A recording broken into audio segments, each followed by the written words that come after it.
Welcome, everyone, to the Ramashram Satsang practice session, where in just 1 hour you'll learn a modern satsang technique for obtaining an enlightened, stress free, healthy, and peaceful life. My name is Eddie, and I've been practicing this method for over 14 years. It has brought increasingly more happiness and peacefulness into my life.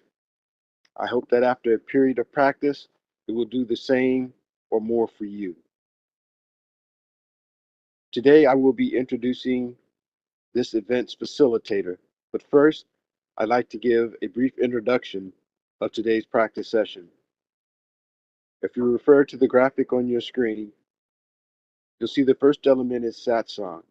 Satsang is a scientific method whereby we can obtain an enlightened, peaceful, and joyous life. It consists of two words, sat and sang.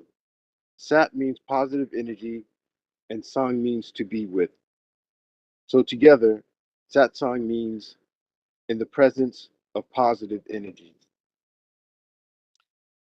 Satsang that we practice does not require any special physical ability or previous spiritual accomplishment. It can be practiced by anyone with a minimum of free time.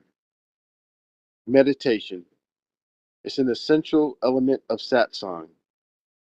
When we meditate, our minds become calm and our thoughts become pure. Only then is it possible to obtain enlightenment and a deep peace. Inner orientation. There are two types of satsang: outer satsang and inner satsang. Outer satsang allows us to change our behavior. An example of outer satsang would be chanting. But only through inner satsang can we achieve enlightenment and deep peace in our life.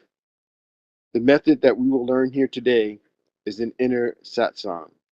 It consists of meditating in silence. Group orientation. This practice session is structured for group meditation and group participation. When we practice as a group, our focus is improved and our spiritual progress is expedited. If you continually or weekly attend this practice, the benefits of group meditation will be amplified. Joy and inner happiness. All people want to experience joy in their life. Joy is the longing desire of the soul. Inner happiness is accomplished each time we meditate and reach higher states of consciousness. After a period of practice, inner happiness culminates in a joyous state which we experience 24 hours a day, 7 days a week. Agenda. Today's practice session is divided into 3 sessions: the informative session, the practice session, and the interactive session.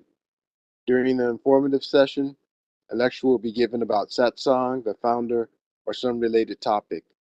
During the practice session, we will learn the method of meditation we use in satsang.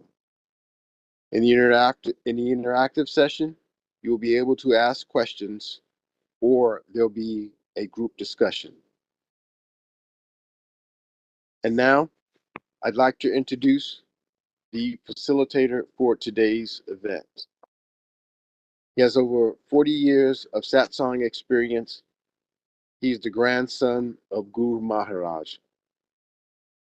At a very early age, he joined the mission and began traveling throughout India, spreading satsang. Being born into a satsang family, he was able to experience his members of his family being transformed into enlightened beings. Upon arriving to the United States, he began holding satsang for satsangees, thereby establishing Ramashram satsang in the West. Since that time, he has taught hundreds of practitioners or satsangees throughout the world. He is an innovator. In 2005, he has brought online satsang to the world. And so those who are not able to attend were able to attend satsang and experience the positive benefits and charge their homes with positive energy. Currently, he lives as a householder, performing his duties as a husband, a father, and an IT executive. Join me in welcoming Mr. Sanjeev Kumar, who we call Sanjeev Ji, who will teach us a true and correct form of the ancient method of satsang as restored and enhanced by Guru Maharaj. Sanjeev Ji. Thank you, Eddie, and welcome everyone to this session of satsang. Satsang, as Eddie defined, is nothing but being with positive energy. And let's promise ourselves to be in the company of this uplifting energy, at least for this time. Today, I promised myself that I'll take one of the concepts that my father used to talk about, and then I got distracted and everything. So um, this story I have not told in these sessions before, and my father had a very uncanny capability of taking any, kid story or any story and associating it with some deep, deep spiritual concepts. And a lot of his discourses used to, um, just do that. And once I asked him, where do you pick these stories from? And he said, I just, we have these magazines which come, I just pick one of those and then associate it with Guru Maharaj's concepts. Um, so one of those uh, that I just, I opened the book where a lot of his discourses are, um, you know, collated. So this one talks about a king, Janak, who himself was a fairly, I don't know, there must be many of those Janak named kings, and because this comes very, very often, this name. And one of the things was he was very uplifted, very, very, um, you know, used to dwell in the higher realms. So this story talks about like one day he was um, asleep, and then he went into a dream. And, you know, um, in this dream, he was just going somewhere and he's alone. And I think he, kind of got lost. And he kept going and kept going to figure out where. So instead of like coming back to the track, he just continued to go further out and probably, went further away from his kingdom. And for many days, he didn't get anything to eat and no rest. And now he was really tired and really hungry. And there was nothing in sight. So somewhere he saw a little bit of smoke, and he said, like, okay, maybe there is some hope here. And he followed it, and he found that it was, somebody was actually, just there was like free food was being distributed. And he said, oh, thank God.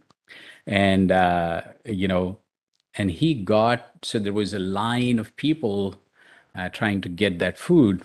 So he also got in that line. But by the time he got there were only scrapes left. There was no food left.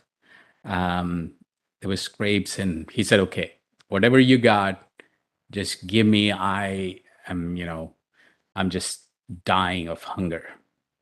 So, so he got some scrapes, and he got it, and then he moved away from the line to sit somewhere and eat.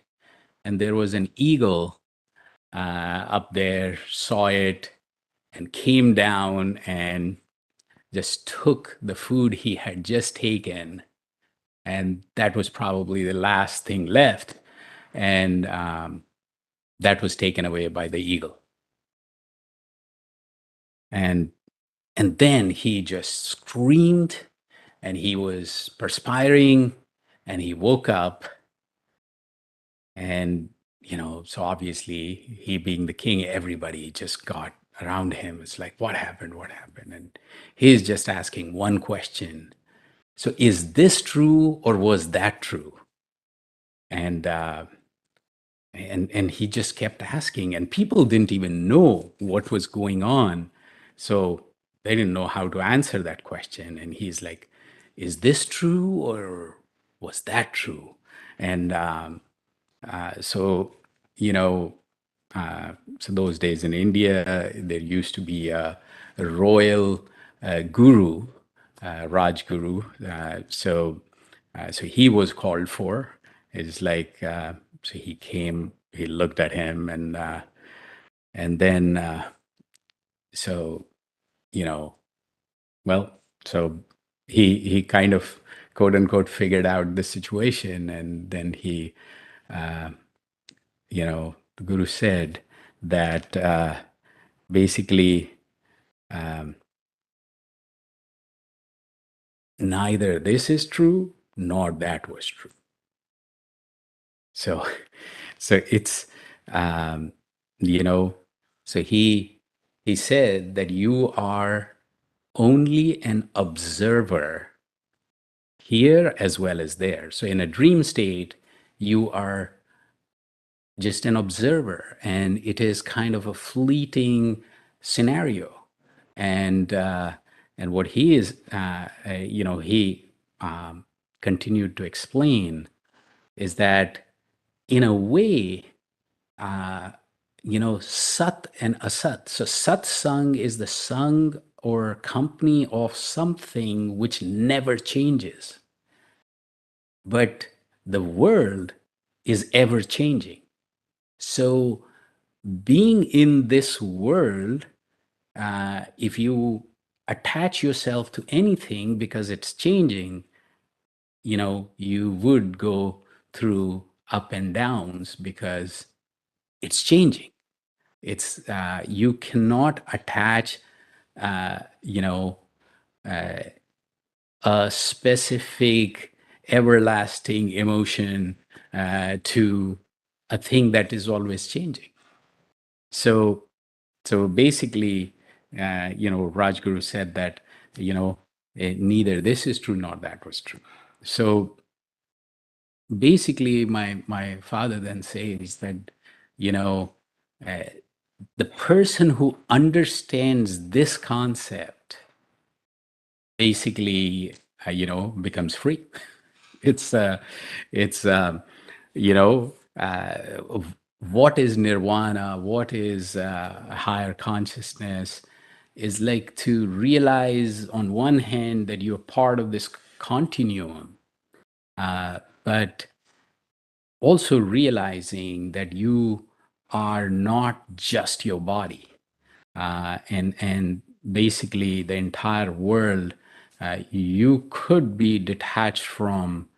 And you know and I think Eddie sometimes refers to being living in this world as a lotus flower where it's in the swamp, but its beauty is beyond anything around it, and it is untouched by those dirty waters. So, kind of interesting. Um, and Guru Maharaj said that if you look at the way we meditate here, the day one itself, this process starts to make you an observer. So, what you do is you stop all the activities and you think about this transcendental light in front of you. So, you're observing it. So, initially, it's, has a separate entity, but then you bring it in your heart, it distributes and melts with your body, and now you are becoming one with this energy.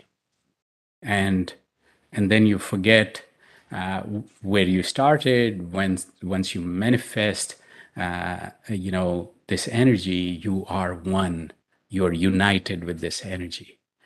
But essentially you start with a state of observance, becoming an observer of this energy. And that itself, Guru Maharaj used to say, starts your journey towards towards detachment.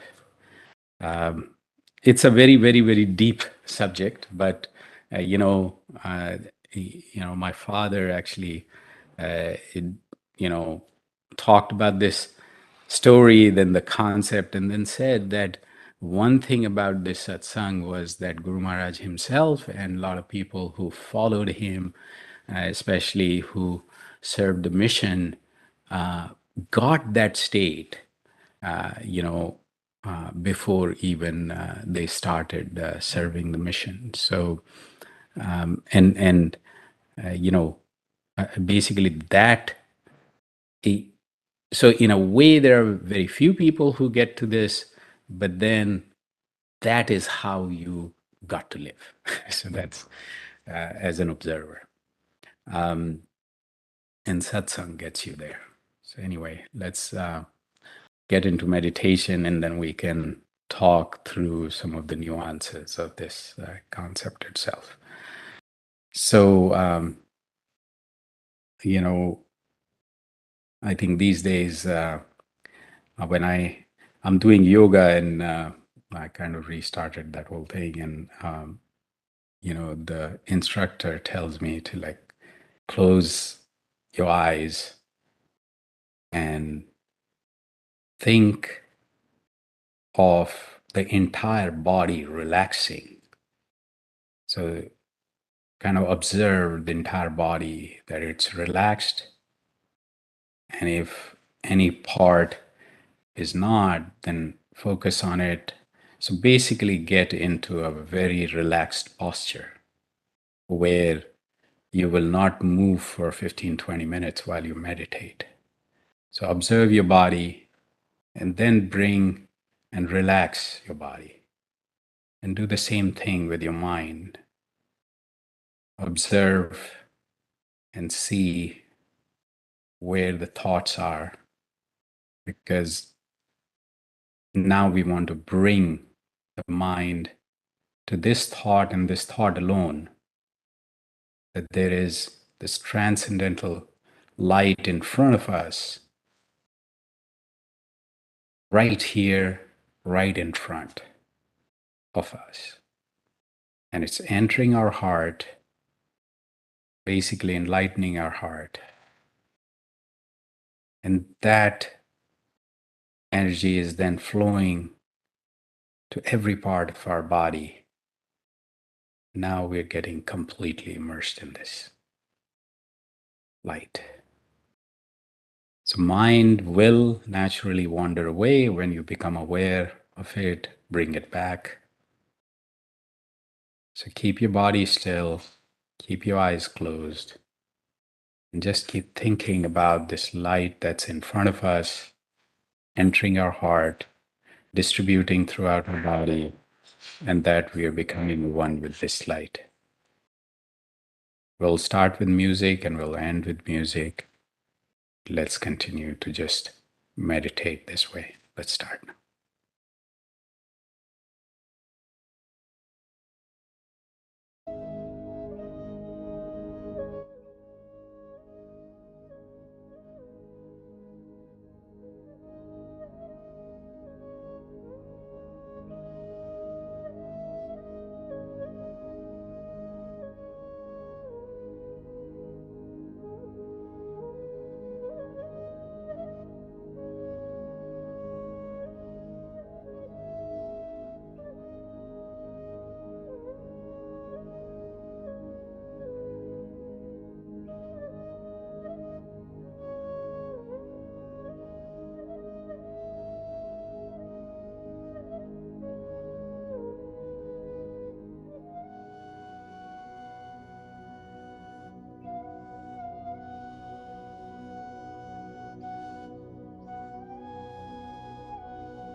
No,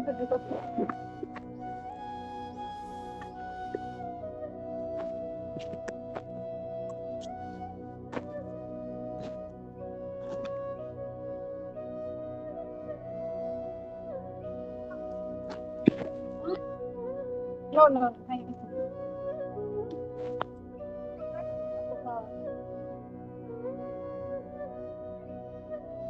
Yes, yes, yes. I'm here.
Right.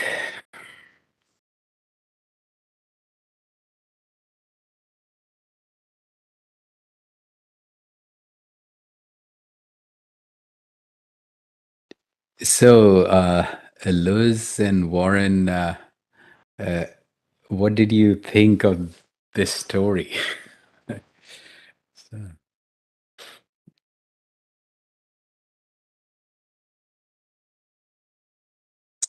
Well, first, happy Saturday, everyone. It's great to see you all. happy Saturday.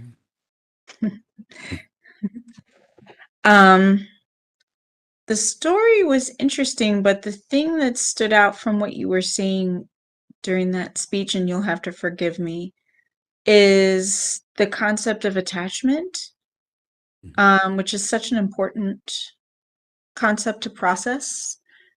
Yeah. The fact that, relying on things that change constantly and being attached to those things is ultimately going to, inevitably everything changes and inevitably things come and go. So if you attach to things like that, it's not going to be conducive to your well-being. Of course, that becomes very challenging when, it's challenging to it's challenging to distinguish between love and attachment. Yeah. Yeah. Because love is great. It's a beautiful thing. Um, but yeah, it's different from attachment. So it's always a challenge. But that's what I was thinking of Yeah, most. I think you have kind of introduced a new topic that I need to think about, and I think there are um there is some stuff that I have read by Guru Maharaj that talks about the difference between attachment and love. And like if we just simply go back to the 5 steps, the 5 realms in that pyramid, one of the things I talk about there is when you are at the bottom of the pyramid, your love or your concept of love and your implementation as well is very self-centered. And as you move up, love starts, from from taking to giving, the transition happens in the journey. And then at the top, it becomes all giving. So what happens there is that's what I kind of say, when your love is more about sharing and giving, then it becomes selfless. So it's a journey from self-centered to selfless.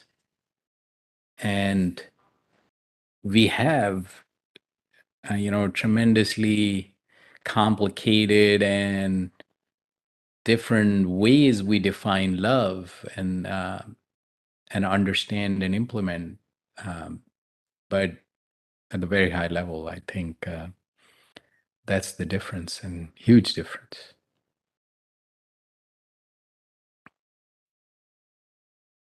That makes sense.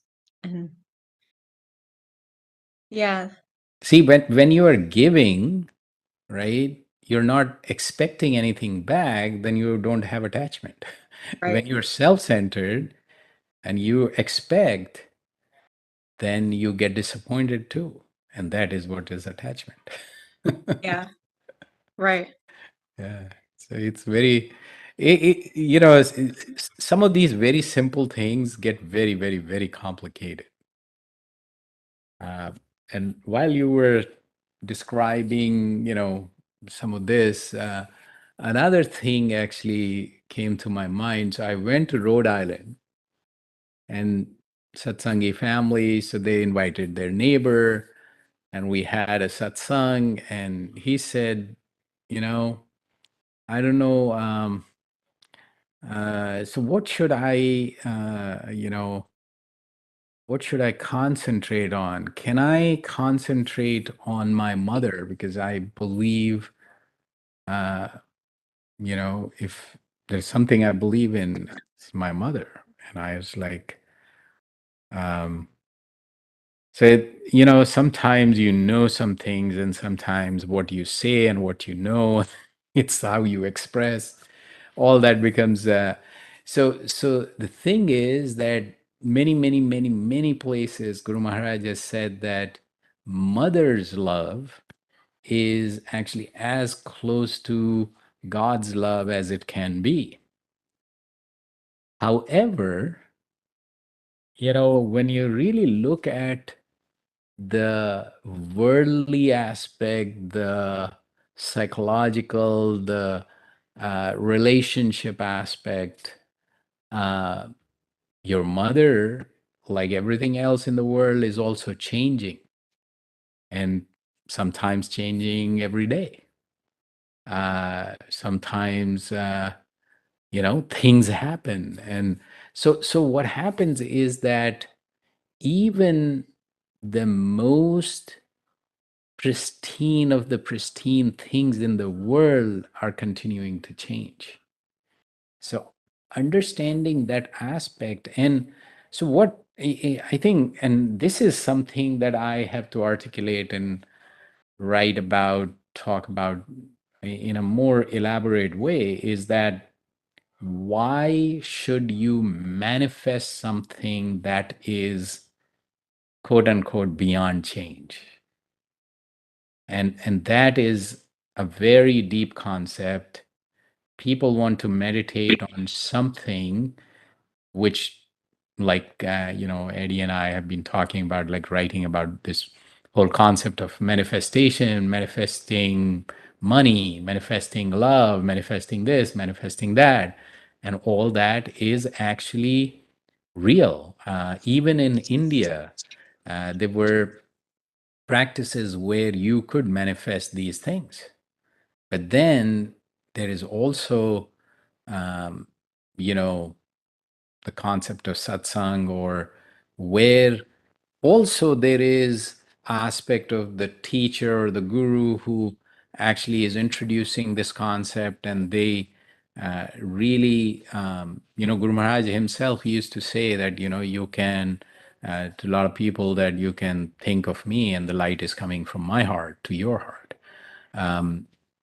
But again, then he describes that if you attach any person or any worldly things which are changing, then it eventually will affect your manifestation and your growth path, your satsang, quote unquote.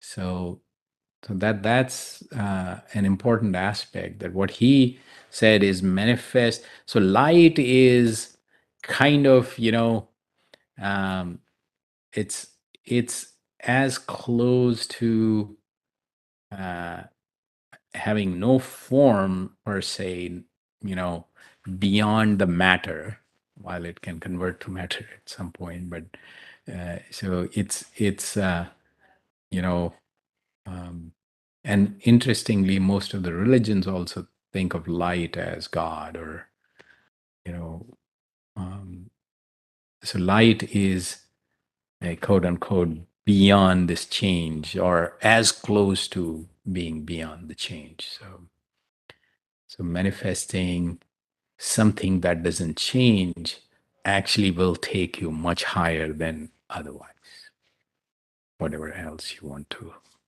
manifest. Anyway, well.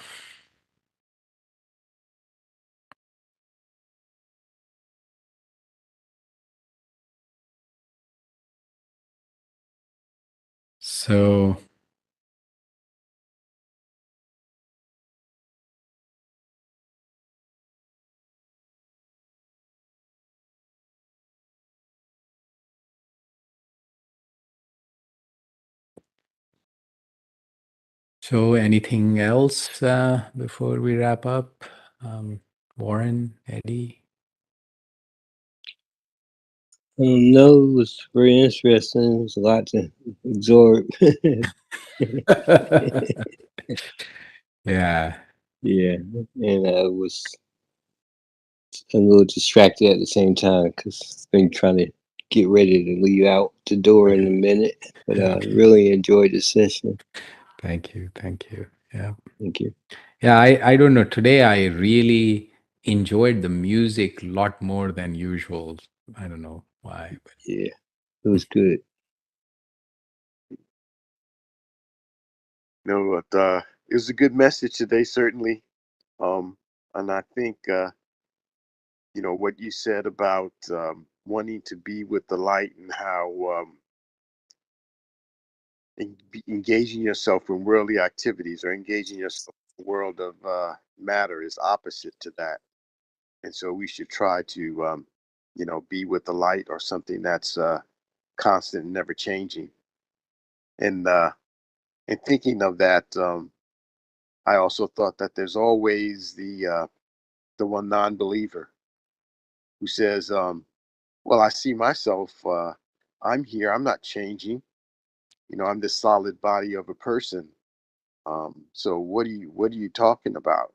Nothing's changing, I'm the same. But modern science has taught us that actually everything in this world is changing. So when we look at or consider the universe, there's this vastness of space, and they call it the vacuum. Ancient Indian philosophy calls it the Akash, right? In the West, it's called ether. So this is the substance essentially that occurs before matter manifests, or the four elements: earth, air, water, fire. What we know as atoms are the, uh, I guess, the smallest form of matter that we recognize. Matter makes up our molecules in our body, which make up the tissue, which make up our organs. So all of us are constructed of matter, which is composed of atoms. Atoms are made up of subatomic particles, and these subatomic particles, um, the electron, neutron, proton, are made up of neutrinos. These neutrinos constantly move from the Akash into one of the four elements. So from this antimatter space or vacuum, they move from that into matter and then back again. So it's constantly changing. There is no stability. It's always changing. So in this sense, our bodies are always changing every second, every minute of every day. What keeps us in the form of a human, or which keeps a rock in the form of a rock, it's consciousness. It's the consciousness that, or awareness that I am a human being. When that consciousness leaves, the body dissolves, right? It disintegrates and the atoms return from where they came from. So there is no permanence in the human body, although it appears to be to the eye or to the senses. Everything is always changing. And so when the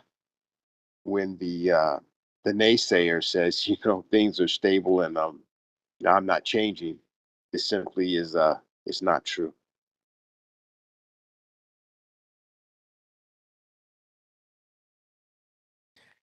well, so on that note, see you all soon. You know, understanding and implementing the concept of detachment, I think, should be the key. You know, I think that if nothing else, I mean, that can be a game changer. That can be a huge, you know, could transform the way we live. So on that note, have a good week ahead. Hope to see you all soon. Namaskar. Bye. Thank you, Sanjeev. Have a Bye. good day. You too. Bye, Eddie, Liz. Namaskar. Omkar, Mahima ji, Sangeeta ji, Poonam ji, Tilak. Namaskar.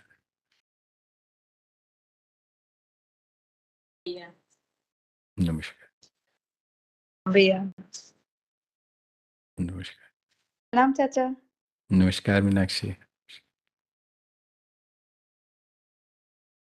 चलिए ठीक है, सबको नमस्कार.